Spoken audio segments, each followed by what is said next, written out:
Okay. అంటే తర్వాత మీ ప్రయాణం గురించి మాట్లాడే ముందు ఇంకొక ప్రశ్న కూడా నాకు అడగాలనిపిస్తుంది.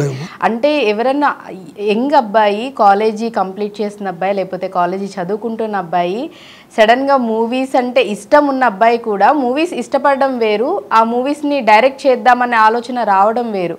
ఒక మనిషి అంటే డైరెక్ట్ చేద్దామనే ఆలోచన వచ్చిందంటే ఏదో ఒక సినిమా గట్టిగా ప్రభావం చూపించే ఉంటుంది.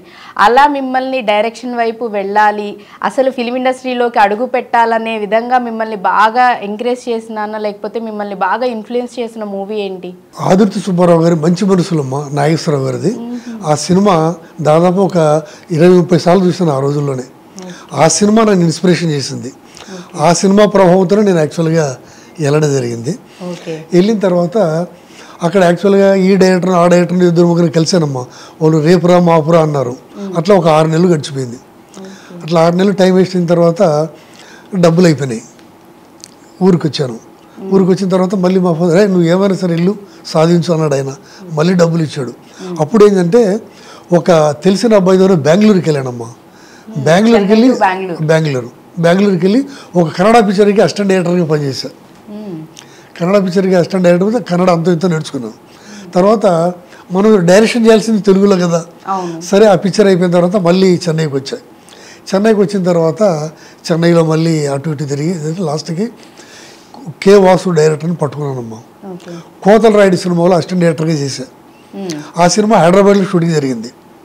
హైదరాబాద్లో సారథి స్టూడియో, తర్వాత ఈ భాగ్యనగర్ స్టూడియో ఇక్కడంతా జరిగిందమ్మా. ఆ పిక్చర్ చిరంజీవి గారు హీరో. చిరంజీవి గారితో ఫస్ట్ పిక్చర్ కోతల రాయుడు నేను పనిచేశాను. చేసిన తర్వాత మళ్ళీ నెక్స్ట్ మళ్ళీ చెన్నైకి వెళ్ళా. షూటింగ్ అయిపోయిన తర్వాత అక్కడ మళ్ళీ చిరంజీవి సినిమానే తగిలింది ఆరణి మంటల్లో.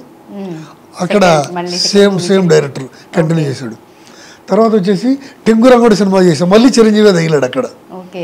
ఇట్లా 3-4 సినిమాలు, మళ్ళీ నాగు సినిమా, ఇట్లా అన్ని చిరంజీవి పిక్చర్లు చేస్తుంటే చిరంజీవి గారు అన్నాడు, ఏంటి నువ్వు ఎక్కడి పోయినా నా కాళ్ళగడ్డ తగులుతుంటావు అన్నాడు. నా పేరు యాక్చువల్గా సుధాకర్ రెడ్డి మా అప్పట్లో. అయితే వేరే అతను కూడా సుధాకర్ రెడ్డి అని ఒక అతను ఉన్నాడు. సరే కన్ఫ్యూజ్ వస్తుందని చెప్పి నేనే సింగం సుధాకర్ రెడ్డిని ఎస్ఎస్ రెడ్డిగా మార్చుకున్నా. ఏమయ్యా సుధాకర్ ఎప్పుడు నా కాళ్ళ గడ్డ తగులుతావు అన్నాడు. అంటే తర్వాత పేరు మార్చుకున్నాను అనుకోండి. సో ఆ విధంగా చిరంజీవి గారితో 4 సినిమాలు కంటిన్యూగా పనిచేశానమ్మా. సో ఆయనతో వర్కింగ్ ఎక్స్పీరియన్స్ ఎలా ఉండేది అప్పుడు? అసలు ఆయన ఒక ఎనర్జీ అనుకోండి. ఆయన గొప్పోడు అవుతాడు నేను ఆ రోజుల్లోనే ఊహించాను. ఎలాగంటే అమ్మా, కోతల రాయుడు సినిమా షూటింగ్ భాగ్యనగర్ స్టూడియోలో జరుగుతుంది. డాన్స్ మాస్టర్ తారా రావాలి, ఎక్కడ చెన్నై నుంచి హైదరాబాద్కి రావాల్సి ఉంటే ఆమె ఫ్లైట్ లేట్ అయ్యి రాలే. ఆ సాంగ్ మరి ప్రొడ్యూసర్ డైరెక్టర్ ఇది అవుతారు కదా. సో ఆయనే డ్యాన్స్ కంపోజ్ చేసి ఆయనే యాక్ట్ చేసి ఎంత ఎంజాయ్ అంటే ఈ మన సింహం పిల్లలాగా ఎగిరి చేసేవాడు. అప్పుడే అనుకున్నా ఇతను మామూలుడు కాదు, ఒక శక్తి అవుతాడని. సో అనుకున్నట్టు గొప్పడే. సో ఆ విధంగా నేను అసిస్టెంట్ డైరెక్టర్గా ఉన్నప్పుడే నాకు చిరంజీవితో 4 సినిమాలు. పెద్ద వాళ్ళతోనే మీరు మీ ప్రయాణం అనేది స్టార్ట్ చేశారు. సో అంటే యాక్చువల్లీ ఇప్పుడు మీరు తమిళ్లో అక్కడికి వెళ్ళి చెన్నైలో ఉండి వర్క్ చేస్తూ ఉన్నారు కాబట్టి షూట్ పరంగా తెలుగు సినిమాలకే మీరు అసిస్టెంట్ డైరెక్టర్గా వర్క్ చేసిన, బయట మొత్తం ఎక్కడికన్నా వెళ్ళాలన్నా చేయాలన్నా చెన్నైలో కొంచెం మరి మీకు ఎప్పుడు కష్టం అనిపించలేదా భాషతో? ఏం లేదమ్మా, ఒక 2-3 ఇయర్స్ కల్లా ఆటోమేటిక్గా ఈ మాట ఆ మాట మాట్లాడుతుంటే ఆటోమేటిక్గా వచ్చేది. ఒక్కొక్క అక్షరమే నేర్చుకున్నా చదవటం. ఆ విధంగా తమిళ్ పెద్ద ప్రాబ్లం రాలేదు. ఒక 2-3 ఇయర్స్ లోపల తమిళ్ మీద మంచి పట్టు వచ్చేసి బాగా నేర్చుకున్నాను.